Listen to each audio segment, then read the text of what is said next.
ഇന്ന് കൂന്തളെടുത്ത് ഒരു വറുത്തരച്ച കറി ഉണ്ടാക്കാം. കൂന്തളിൻ്റെ തോലെല്ലാം പൊളിച്ച് ചെറിയ കഷ്ണങ്ങളായി മുറിച്ചെടുക്കാം. ഇതിലേക്ക് ചെറിയൊരു മുറി തേങ്ങ വറുത്തെടുക്കാം. 1/4 ടീസ്പൂൺ മഞ്ഞൾപ്പൊടിയും 1/2 ടീസ്പൂൺ മുളക് പൊടിയും 3/4 ടീസ്പൂൺ മല്ലിപ്പൊടിയും ഇട്ട് ഒന്ന് വറുത്ത് അരച്ചെടുക്കാം. ഇനി കൂന്തളെല്ലാം വൃത്തിയാക്കി ഒരു കഷ്ണം ഇഞ്ചി ചെറുതായി മുറിച്ച് ഇതിലേക്ക് ഇട്ട് കൊടുക്കാം. ഒരു പച്ചമുളക് മുറിച്ച് ഇട്ട് കൊടുക്കാം. 3-4 വെളുത്തുള്ളിയും ഒരു ചെറിയ സവാളയും മുറിച്ച് ഇട്ട് കൊടുക്കാം.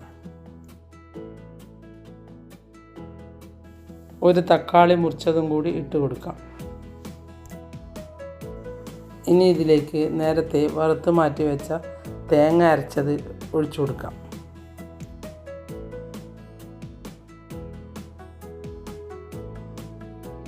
ആവശ്യത്തിനുള്ള ഉപ്പുമിട്ട് കുറച്ചുകൂടി വെള്ളവും ഒഴിച്ചു കൊടുത്ത് എല്ലാം കൂടി ഒന്ന് ഇളക്കി നമുക്ക് സ്റ്റൗവിൽ വെച്ച് കൊടുക്കാം. ഇനി ഇതൊന്ന് വേവിച്ചെടുക്കാം. ഇതിന് അധിക നേരം വേവില്ല.